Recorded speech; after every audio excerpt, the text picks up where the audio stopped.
Oh yes, I shall. Our first guest tonight is very tall, which means he's no small fry. He thinks very hard about things, which makes him a deep fry. If his first name was Francois, he'd be a French fry. He adores Istanbul, which makes it Fry's Turkish delight. Will you please welcome Mr. Stephen Fry?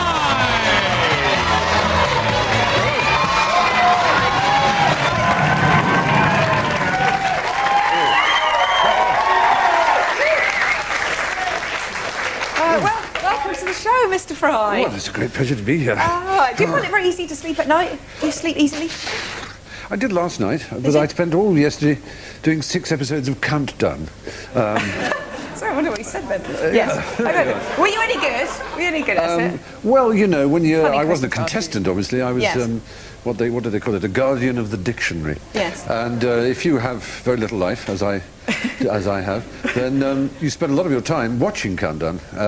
It is one of the great British institutions, really, isn't it? So what's the longest word you came up with? How many letters in your longest word? Insulated, I think, which was... That's not yeah, bad, actually, yeah. I have to say. Yeah. My longest was fib. So that's doing quite well. Now, you're an incredibly busy man. The first thing I wanted to ask you about, actually, before we talk about all the acting and stuff, apparently you're really good mates with Prince Charles. Well, you know, we pub crawl together. Really? Is this true? Yeah. I was reading that you spent, apart from this year, the last few New Year's Eves together. Well, I happen to live very close to Right. Sandringham, where he lives in around that time in Norfolk. So yes. Did you play a game of Scrabble? Or? I've never played Scrabble with His Royal Highness of Wales. No, I never have. Have No. you got really drunk with him? Now you're really pushing me. Okay, aren't you? all right. See, it's a very Okay. difficult one to answer. Not drunk. I mean, smacked up, obviously, but not drunk. You know. Okay, well, let's move on. Gormenghast. Yeah. Let's talk about Gormenghast. Now, luckily for me, this weekend, it started last night, part 1. I watched all four parts, because you're not until part 3. That's right, Wait, a couple yeah, of weeks. yeah. Now, there is one of the scenes, you play Professor Belgrave, is that right? Belgrove, yeah. Belgrove, that's it. Who is the tutor to Titus. Did any of you watch it last night? Yeah! You did. Did you enjoy it? Yeah. One man over there really enjoys it. But there is It's a very low budget. We don't need...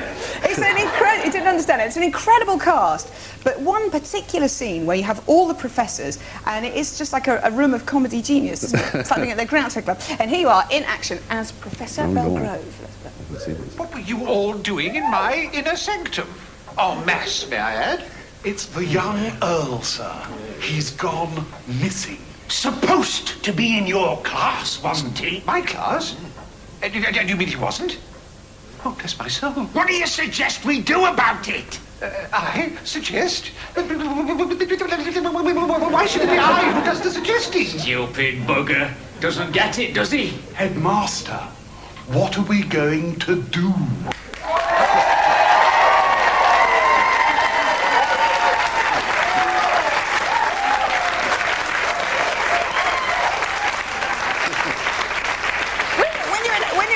There was Mark Williams in there, and a couple of guys from League of Gentlemen, and Spike Milligan makes an appearance later on. When you're in a room of people like that, do people try and sort of outwit each other for being terribly funny? Well, you probably noticed me going like that, which if you can't think of anything funny to say, then just stammer a lot. Yeah, And it gets a big laugh. Well, there was, yes, as you saw, there was Martin Clunes and Phil Cornwell from Stella Street and Mark Williams from the Fast Show. It was quite a lot of heavy comic talent there, and I felt deeply under pressure. Okay, now I've got to ask you about the Black Adam movie. Is there going to be one?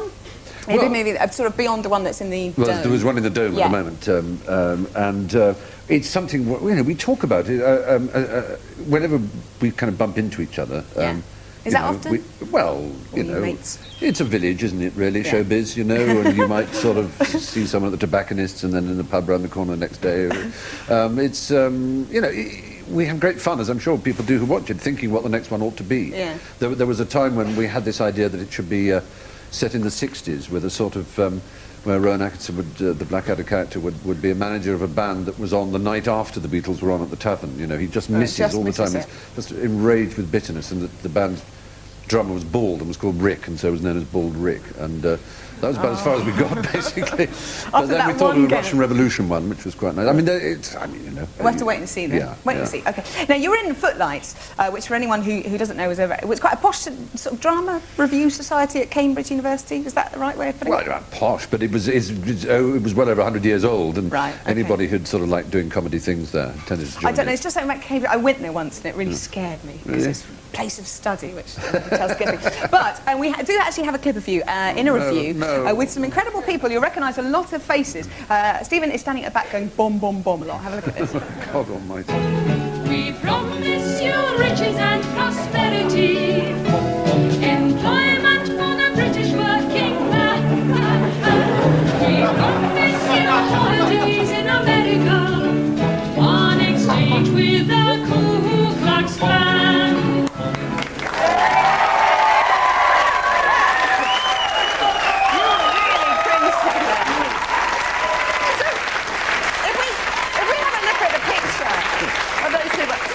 Yourself there, Tony Slattery, Paul Shearer from the Fast Show and those great furniture adverts, Hugh Laurie, Emma Thompson, she's a baby. Who is that lady there? She's called Penny Dwyer, and I think she went into drama teaching. She was totally good as well, but chose perhaps wisely not to go into this reckless business. But God, aren't I thin? Isn't it embarrassing? You are thin, incredibly thin. She actually works for Eurotunnel now, apparently. Oh, is that right? She works for Eurotunnel. Eurotunnel. Found out. She's still in comedy, so to speak. Yeah. Jamie Theakston gave me that joke. Never mind. It's interesting. I've just got to you one other thing, because this has amazed me, and I didn't realise this.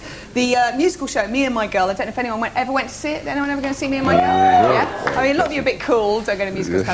You wrote the lyrics. Well, some of the lyrics and the book, what's called the book, to say the dialogue and the structure of the plot and so on. But it was an original 1930s show, and I kind of rewrote it. Yeah, that was back in 1983 or 4, I think. And is it true that Hugh Laurie was asked to do it with you? He said no, and then you made a load of money, and he went boo. No, I don't think he was. No, he was great. It's one of those weird things, musicals. They either work or they don't, and when they do, of course, people always imagine the millions that you earn. But there's no question that if you want to make a lot of money, then write a successful musical, because you know, the great thing is they get done all over the world. But it was very good money fun. isn't Emma Thompson was in it, in fact. Yeah, she was. Now, I do believe we have time for a question. Hannah is very bright. Very lucky. Good luck, okay? Oh, well, I can't think I can watch this bit. No. Okay, go on, Hannah. Do you fancy Jamie?